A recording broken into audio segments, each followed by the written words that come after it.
Hi friends, welcome back to my channel. నేను మీకు ఈరోజు వీడియోలో గవర్నమెంట్ ఉద్యోగాలు ఏపీ ప్రభుత్వంలో కొన్ని వచ్చినాయండి. వాటి గురించి పూర్తి వివరాలు ఈ వీడియోలో చెప్తానండి.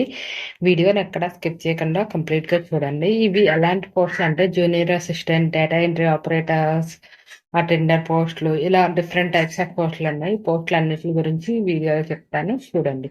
Let start the video. First వీడియోలోకి వెళ్ళేసరికి మనకి పడిన పోస్టులు ఏమైతే ఉన్నాయో వాటి గురించి చూద్దామండి. హాస్పిటల్ డిపార్ట్మెంట్ కడప డిస్టిక్ కి ఈ పోస్టులు అయితే పడినాయండి. ఇందులో డిఫరెంట్ అటెండర్ పోస్టులు ఉన్నాయి, డేటా ఎంట్రీ ఆపరేటర్స్ ఉన్నాయి, అసిస్టెంట్ పోస్టులు ఉన్నాయి, అన్ని రకాల పోస్టులు ఉన్నాయండి. అప్లికేషన్స్ అనేవి చూడండి, 10th మే నుంచి 20th మే 10 days వరకు టైం ఉందండి అప్లికేషన్స్ తీసుకోవడానికి. అండ్ దీనికోసం మనకి ఎలాంటి ఎగ్జామ్ అయితే పెట్టారండి. మనం మెరిట్ని బేస్ చేసుకొని ఎగ్జామ్, మన మార్క్స్ లిస్టులన్నీ చెక్ చేసుకుని మన మెరిట్ ద్వారా మనల్ని సెలెక్ట్ చేస్తారండి. సో ఎటువంటి ఎగ్జామ్ లేదు కాబట్టి దీనికి అప్లై చేసుకోవడానికి శాలరీ వైజ్ కూడా 32,000 వరకు మ్యాక్సిమం శాలరీ అనేది వస్తుందండి. ఈ జాబ్లో జాయిన్ అయిన తర్వాత మెడికల్ కాలేజ్ తరపు నుంచి కడప వైఎస్ఆర్ డిస్టిక్ నుంచి మనకి contract and out sourcing basis మీద ఈ జాబ్స్ అయితే వచ్చినాయి డిఫరెంట్ డిపార్ట్మెంట్స్ నుంచి.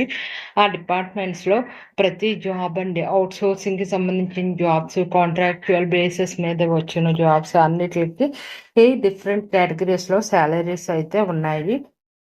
ఇలా మనం కడప ఇటు సైడ్ అంటే మన సొంత రాష్ట్రంలోనే జాబ్ సెర్చ్ చేసుకోవాలి అని, అది గవర్నమెంట్ రిలేటెడ్ జాబ్ అయ్యి ఉండాలి అని ఎవరైనా కోరుకుంటే కనుక ఈ పోస్టులు అనేవి మంచి పోస్టులు అనే చెప్పుకోవచ్చు. ప్లస్ ఎటువంటి ఎగ్జామ్ లేదు కాబట్టి అప్లై చేసుకుంటే మీకు మంచిదండి. ఇంకోండి, డేట్ ఆఫ్ ఇష్యూ నోటిఫికేషన్ వచ్చి మే 1st వచ్చిందండి. అప్లికేషన్స్ అనేవి 10th మే నుంచి 20th మే వరకు తీసుకుంటారు. తర్వాత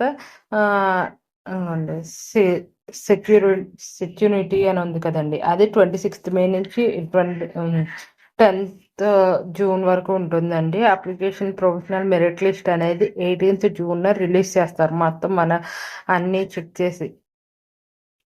తర్వాత మనకి లాస్ట్ డేట్ వచ్చి 23rd అండి. రిజల్ట్స్ అవన్నీ వచ్చేదానికి ఇదిగోండి, ఇక్కడ నేను అన్ని డీటెయిల్స్ మీకు చూపిస్తాను, ఎలాంటి పోస్టులు ఉంటాయి, ఎలాంటి ఇవి అనేది. ఇంకోండి, అవుట్ సోర్సింగ్ పోస్టులు, ఇందులో డిఫరెంట్ టైప్స్ ఆఫ్ పోస్టులు ఉన్నాయండి. అవుట్ సోర్సింగ్ మీద ఏంటంటే జూనియర్ అసిస్టెంట్లు ఉన్నాయి, డేటా ఎంట్రీ ఆపరేటర్స్ ఉన్నాయి, ఎలక్ట్రీషియన్ ఉంది, జనరల్ డ్యూటీ అటెండెంట్ ఉన్నారు, ప్లంబర్స్ ఉన్నారు. ఇందులో నెంబర్ ఆఫ్ పోస్టులు కూడా డిఫరెంట్ ఉన్నాయండి. ఒక్కొక్క దానికి ఒక అటెండెంట్ పోస్టులు అయితే 44, మొత్తం 50 పోస్టుల వరకు ఉన్నాయి. అవుట్ సోర్సింగ్ ద్వారా శాలరీ వచ్చి 18,500 పర్ మంత్ ఇదండి. కొన్ని వాటికి 15,500 అలా ఉన్నాయి. ఇంకోటి కాంట్రాక్ట్ బేసిస్ మీద వచ్చి anaesthesia technician, emergency medical technician, lab technician ఇవి ఉన్నాయి. వీటికి 32,670 వరకు పోస్టుల శాలరీ అయితే ఉంది కాంట్రాక్ట్ బేసిస్ మీద. పోస్టులు కూడా డిఫరెంట్ ఉన్నాయి. రిక్రూటింగ్ మోడ్ వచ్చి డిఎస్సి అండి, డైరెక్ట్ రిక్రూట్మెంటే, డైరెక్ట్ సెలక్షన్ కమిషన్ ద్వారా.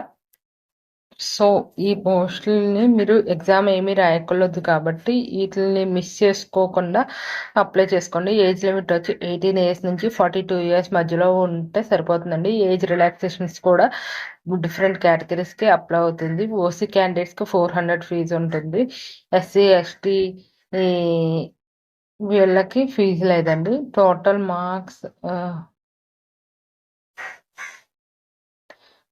ఇంకోండి, మొత్తం 100 మార్క్స్ కింద కేటగరైజ్ చేస్తారు. 75 మార్క్స్ ఏమో మీకు వచ్చిన అకాడమిక్స్ బేస్ చేసుకొని ఉంటుంది. 10 మార్క్స్ ఏమో మిగిలిన 10% ఏమో మీ ఇంటర్వ్యూ పెడతారు, ఆ ఇంటర్వ్యూ బేస్ మీద ఉంటుంది. అలా జనరల్ కేటగిరీలో జరుగుతాయి కాబట్టి ఇవి సింపుల్ గానే ఉంటుందండి. ఈ పోస్టులు అయితే అస్సలు మిస్ అవుద్ది. ఇంకోండి, data entry operators, plumbers, electricians, general duty attendance, junior assistants, వీటికి minimum 10th to degree qualification సరిపోతుందండి. ప్లంబర్స్ మాత్రం ఐటీఐ ఉండాలి, ఎలక్ట్రీషియన్స్ కూడా ఐటీఐ ఉండాలి.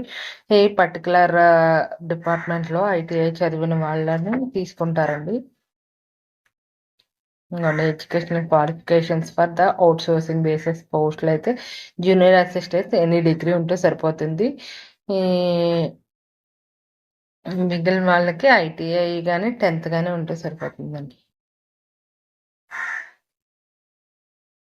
ఇదిగోండి, కాంట్రాక్చువల్ బేసిస్ అయితే ఇంటర్మీడియట్ నుంచి ఉంటుందండి.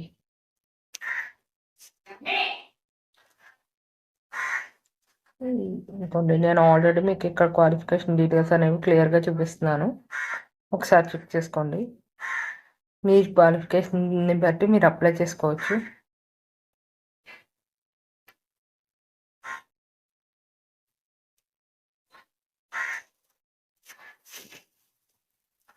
ఇంతేనండి, దీని గురించి పూర్తి డీటెయిల్స్ ఇవే. ఎలా అప్లై చేసుకోవాలో నేను నెక్స్ట్ వీడియోలో చెప్తాను. వీడియో నచ్చితే లైక్ చేసి, షేర్ చేసి, సబ్స్క్రైబ్ చేసుకోండి ఛానల్ని. ఇలాంటి వీడియోస్ కోసం మన ఛానల్ని సబ్స్క్రైబ్ చేసుకోండి. Thank you.